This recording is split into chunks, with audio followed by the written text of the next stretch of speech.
نحمده ونصلي على رسوله الكريم اما بعد فاعوذ بالله من الشیطان الرجیم بسم اللہ الرحمن الرحیم۔ سورۃ البقرہ کی آیت نمبر 5 سے میں سبق کا آغاز کر رہا ہوں۔ کل بھی ہمارا یہ سبق ہوا تھا، آج انشاءاللہ ہم نے بڑی تیزی کے ساتھ ایک مرتب طریقے سے اس پورے پارے کی آیات الصحابہ کو سمجھنے کی، ان کی تفسیر کی کوشش کرنی ہے۔ اولئک علی ھدی من ربہم اولئک ھم المفلحون۔ آپ کو بتایا تھا کہ یہاں پیچھے ایمان والوں کی صفات بیان کی ہے، وہ صفات بیان کر کے اللہ رب العالمین اس پہ نتیجہ ارشاد فرما رہے ہیں کہ اولئک، یہی وہ لوگ ہیں یا یہ ہیں وہ لوگ جو اپنے پروردگار کی طرف سے صحیح راستے پر ہیں، ہدایت پر ہیں۔ وہ اولئک هم المفلحون، اور یہی وہ لوگ ہیں جو فلاح پانے والے ہیں۔ یاد رکھیں، فلاح کا تعلق آخرت کی نجات سے ہے، فلاح کا تعلق آخرت کی نجات سے ہے۔ دنیا میں جو سیدھی راہ ہے وہ ہدایت کہلاتی ہے، اور آخرت میں جو کامیابی ملنی ہے اس کو فلاح کہتے ہیں۔ تو اس کا مطلب کیا ہوا کہ صحابہ کرام رضوان اللہ تعالی علیہم اجمعین دنیاوی اعتبار سے ہدایت پر ہیں اور اخروی اعتبار سے فلاح پر ہیں۔ اللہ ان کے نقش قدم پہ ہمیں بھی یہ نعمت عطا کرے، اور یہ صرف ان مخلصین مومنین کا نصیب ہے کہ دنیا میں رب ان کو ہدایت کا پروانہ دے رہا ہے، اور آخرت میں ان کو رب آخرت کی کامیابی کی صورت میں فلاح عطا کر رہا ہے۔ آگے دیکھیے جی، آیت کریمہ آیت نمبر 8 تا 10۔ اعوذ باللہ من الشیطان الرجیم ومن الناس من یقول آمنا باللہ وبالیوم الآخر وما هم بمؤمنین۔ آپ جانتے ہیں کہ یہ منافقین کا تذکرہ ہے۔ ختم اللہ علی قلوبہم، یہاں سے لے کر عذاب عظیم تک یہ 13 آیات منافقین کا بڑی شدت سے رب نے تذکرہ کیا ہے۔ فرماتے ہیں کہ کچھ لوگ وہ ہیں جو کہتے ہیں، من یقول، کہ جنہوں نے کہا کہ آمنا باللہ وبالیوم الآخر، کہ ہم اللہ پر اور یوم آخرت پر ایمان لائے۔ اللہ فرماتے ہیں وما ہم بمؤمنین، یہاں واو حالیہ ہے، وما ہم بمؤمنین، حال یہ ہے کہ وہ حقیقت میں مومن نہیں ہیں۔ یخادعون اللہ والذین آمنوا، اب غور کیجئے گا ذرا اس بات پہ۔ اللہ رب العالمین فرماتے ہیں کہ وہ اللہ کو دھوکہ دے رہے ہیں اور ان لوگوں کو دھوکہ دے رہے ہیں جو حقیقت میں ایمان لائے۔ پیچھے چونکہ ان کو کہا گیا کہ وما ہم بمؤمنین، حالانکہ حقیقت میں یہ مومن نہیں ہے، تو اب جب ان کے دھوکے کی بات کی ہے تو اس وقت اللہ فرماتے ہیں کہ یہ اللہ کو دھوکہ دے رہے ہیں اور حقیقی ایمان لانے والوں کو دھوکہ دے رہے ہیں۔ فرمایا حال یہ ہے، حقیقت تو یہ ہے کہ وما یخدعون الا انفسہم، کہ وہ اپنے سوا کسی اور کو دھوکہ نہیں دے رہے، لیکن انہیں اس بات کا وما یشعرون، انہیں اس بات کا احساس نہیں ہے۔ مائک اور کیمرے اپنے بند رکھے، انہیں اس بات کا احساس نہیں ہے۔ اللہ فرماتے ہیں وہ اس بات کا شعور نہیں رکھتے۔ غور کیجئے گا ذرا اس بات پہ۔ منافقین اللہ کو اور مومنین مخلصین کو دھوکہ دینا چاہتے ہیں۔ اللہ تعالیٰ مومنین کو ان کے شر سے بچا کر خود ان کو اندھیرے میں رکھنا چاہتا ہے۔ یہ جملے ذرا نوٹ کیجئے گا، عام شاید تفاسیر میں نہیں ملیں گے، لیکن جن حضرات نے اصحاب رسول کے دفاع کے محاذ پہ کام کیا ہے ان کی محنتوں کا ایک عرق میں آپ کے سامنے رکھنے کی کوشش کرتا ہوں۔ منافقین اللہ تعالیٰ کو اور مومنین کو دھوکہ دینا چاہتے ہیں۔ اللہ تعالیٰ مومنین کو ان کے شر سے، اللہ کو کون دھوکہ دے سکتا ہے؟ یہاں اب بات دفاع صحابہ کی ہے کہ اللہ تعالیٰ مومنین کو ان دھوکہ دینے والوں کے شر سے بچا کر خود ان کو اندھیرے میں رکھنا چاہتا ہے۔ خدا اور قرآن کی یہ پیش گوئی کہ منافقین کبھی ایمان والوں کو دھوکہ دینے میں کامیاب نہ ہو سکیں گے، ہمیشہ کے لیے۔ اتنی بات جب مان لی کہ یہ مومنین کو کبھی منافقین دھوکہ نہیں دے سکیں گے، چونکہ اللہ جب کہہ رہا ہے کہ میں خود ان کو دھوکے میں رکھنا چاہتا ہوں مومنین کو ان کے شر سے بچانے کے لیے، تو اس کا مطلب ہے کہ یہ اللہ کا وعدہ ہمیشہ کے لیے ہے۔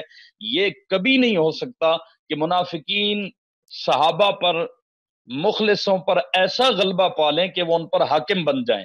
بات سمجھیے گا، وہ ان پر حاکم بن جائیں تو وہ نظریہ خود بخود باطل ہو گیا، اس نظریے کا بطلان واضح ہو گیا کہ غلبہ پانے والوں کو، بالخصوص خلفائے راشدین کو، بالخصوص اصحاب ثلاثہ کو، حضرت ابو بکر صدیق، حضرت عمر، حضرت عثمان غنی رضی اللہ تعالی عنہ، اور اللہ پاک نے جن کو غلبہ عطا کیا، حضرت سیدنا امیر معاویہ کو بھی اپنے دور میں، ان حضرات پہ نفاق کا شبہ نہیں کیا جا سکتا، اس لیے کہ اللہ نے منافقوں کو پہلے ہی کہہ دیا تھا کہ تم دھوکہ دینے کی کوشش کرو گے لیکن خود تم اندھیرے میں رہو گے، میں اپنے مخلص بندوں کو تمہارے شر سے خود بچاؤں گا۔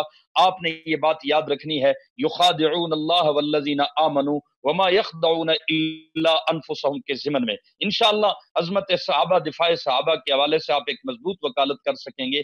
میں نے کل عرض کیا تھا کہ یہاں اللہ نے ومن الناس، منافقوں کو کہا ومن الناس، اور اگلی آیت میں آ رہا ہے وَإِذَا قِيلَ لَهُمْ آمِنُوا كَمَا آمَنَ النَّاسِ، ومن الناس، لوگوں میں سے بعض ایسے ہیں جن کو کہا جاتا ہے، لوگوں میں سے بعض ایسے ہیں جو کہتے ہیں کہ ہم اللہ پر، یوم آخرت پر ایمان لائے ہیں، وما هم بمؤمنین، حقیقت یہ ہے کہ وہ ایمان نہیں لائے۔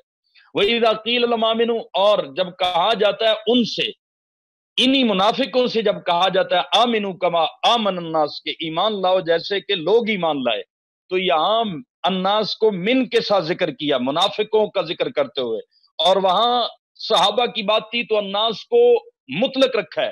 اس کا مطلب یہ ہے کہ عام ایمان والے سب مومن تھے، عام ایمان والے سب مومن تھے، ہاں کچھ لوگ منافق تھے تو انہیں من الناس، من تبعیضیہ کے ساتھ ذکر کیا گیا، تو اب نتیجہ کیا نکلے گا؟ عامت الناس حضور کے دور میں مومن تھی، عامت الناس مطلب جو ایمان لانے والے تھے، عام تو جب پکارا اور بلایا جاتا تو وہ مومن تھے، یعنی اس وقت جو حضور کی امت سمجھی جاتی تھی وہ سب مخلص ایمان لانے والے تھے، ہاں اگر ان میں بعض منافق تھے تو انہیں اسی من تبعیضیہ کے ساتھ ذکر کیا گیا، من الناس، بعض الناس منافق تھے اور وہ وقتاً فوقتاً جماعت صحابہ سے نکالے جاتے رہے، عامت الناس اس وقت امت وہ مومن تھی، اس لیے مطلق الناس ذکر کیا گیا۔ میں نے کل عرض کیا تھا اگر منافق اور مومن کی سوسائٹی الگ الگ نہ ہوتی، جیسے اصحاب رسول پر انکار کرنے والوں کا یہ کہنا ہے کہ جی منافق اور صحابہ اکٹھے رہتے تھے تو ہم صحابہ کو برا بھلا نہیں کہتے، منافقوں کو کہتے ہیں، ہم کہتے ہیں منافق سوسائٹی الگ تھی اور مخلص مومنین کی سوسائٹی الگ تھی، وہ اگلی آیت میں آ رہا ہے، ورنہ وہ صحابہ کو کبھی بے وقوف نہ کہتے۔ اس کا مطلب ہے کہ وہ اپنے آپ کو عقل مند سمجھتے تھے، اپنے ذوم میں اپنے تئیں اپنے آپ کو عقل مند کہنے والے، صحابہ کو بے وقوف کہنے والے، یہ بات بتا رہی ہے کہ صحابہ اور منافق الگ الگ سوسائٹی کا نام ہے۔ کل میں نے عرض کیا تھا کہ سورۃ المومنون اور سورۃ المنافقون قرآن مجید میں الگ الگ نہ ہوتی اگر منافق اور مومن یہ الگ الگ سوسائٹیاں نہ ہوتی۔ دیکھیے جی، فی قلوبہم مرض، اللہ فرماتے ہیں ان کے دلوں میں روگ ہے، فزادہم اللہ مرضا، چنانچہ اللہ ان کے روگ میں اور اضافہ کر دے گا، ولہم عذاب علیم، اور ان کے لیے دردناک سزا تیار ہے کیونکہ وہ جھوٹ بولا کرتے تھے۔ دیکھیے جی،